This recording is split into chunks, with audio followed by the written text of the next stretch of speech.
Hello! Kamusta po? O yan, no? Ang ganda, oh.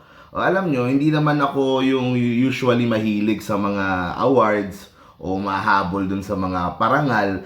Pero paminsan-minsan po ay ako ay natutuwa kapag tayo ay na-appreciate ng mga partners na tinutulungan natin. And this time po coming from NTFL Cup. Kaya po malapit sa puso ko and I am really proud of the work that I am doing to help yung pong kanilang ahensya sa kanilang paglaban sa NPA. Okay?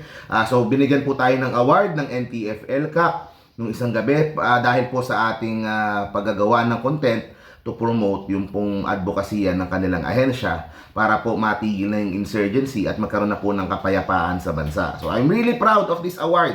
Maraming salamat po sa NTFL Cup. Ayun, shoutoutin po si Boss Joel Egco. Kumusta po? And of course, yun si Yusek Ernesto Torres, ADG Jonathan Malaya, yung ating National Security Council. So shout out po sa inyong lahat. Maraming salamat po dito.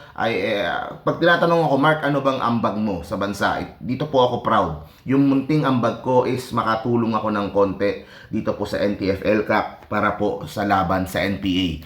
In fact, dun po sa speech ni Yusek Ernesto Torres diyan sa awarding nito. Yun po, nabanggit po niya, okay? Nung nagsimula ang NTFL Cup, we were dealing with 89 guerrilla fronts ng NPA. 6 years later, we are now down to 4 weekend guerrilla fronts. So, 4 na lang yung guerrilla fronts. I think 2 sa Luzon, 2 sa Visayas. Basta 4 na lang, 4 na lang. Yung pong weekend guerrilla fronts, we have closed down 115 hubs of terror grooming masquerading as schools and completed more than 4,800 barangay development program projects in vulnerable communities. Giyon po ang magandang trabaho ng NTFL CAC. Kaya po, huwag kayong magpapaniwala din doon sa mga nagpapauso na salita, na red tagging. Wala po, hindi po. Ang NTFL CAC po, seryoso sa trabaho niya na matapos itong problema sa NPA. Kaya at matatapos po yan dito sa administrasyon ni Pangulong Bongbong Marcos. Sabi po dito ni Yusek pa, dinagdag pa niya, to say that the task force has lost its relevance on the basis that insurgency has been rendered as spent force oversimplifies the present challenges in sustaining our peace gains. So, importante po na masustain. Hindi lang importante na maubos yung kanilang line-up. Kailangan po ay wala nang ma-recruit na bago. Kailangan po yung kanilang representasyon sa yung mga fronts nila, lalo na yung mga sa Congress ay hindi na manalo susunod na eleksyon. Kailangan po suportahan natin yung mga grupo na hindi connected. Kung talagang tayo sa mga aktivista o sa mga left-leaning na mga grupo, 'di ba? Merong mga party list naman diyan na hindi konektado sa NPA, 'di ba? Hindi konektado do sa mga insurgency na yan. So, yun na lang ang suportahan po natin. Ako, sa mga ganyan, na syempre ang mga gusto ko diyan, yung Akbayan, gusto ko diyan yung Kamanggagawa ni Eli San Fernando. So, yun ang mga mas gusto ko. Yun na lang ang mas okay pa yung mga party list na yun, sa totoo lang. Okay? So, bukod pa diyan, sinabi niya, NTFL CAC upholds human rights and the rule of law. We adhere to legal protocols in our activities and cooperate with independent oversight mechanisms. Our constructive dialogue and collaboration with stakeholders, as exemplified by the numerous social, civic, religious, and academic organizations that have partnered with us over the years, continue to be a priority in addressing concerns and dispelling misconceptions about the task force importance. Yun.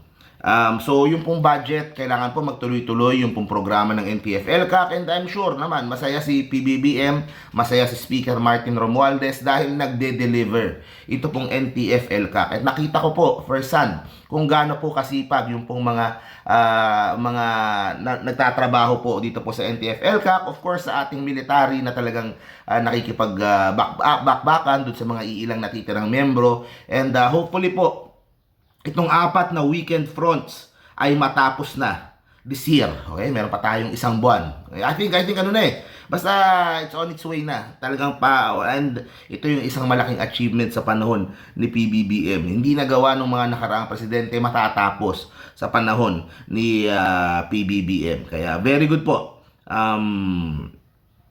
So yun naman po ang magandang balita dyan. So once again, thank you very much po sa lahat na bumubuo ng of course ito NTF-ELCAC, yan, Bagong Pilipinas. Yan.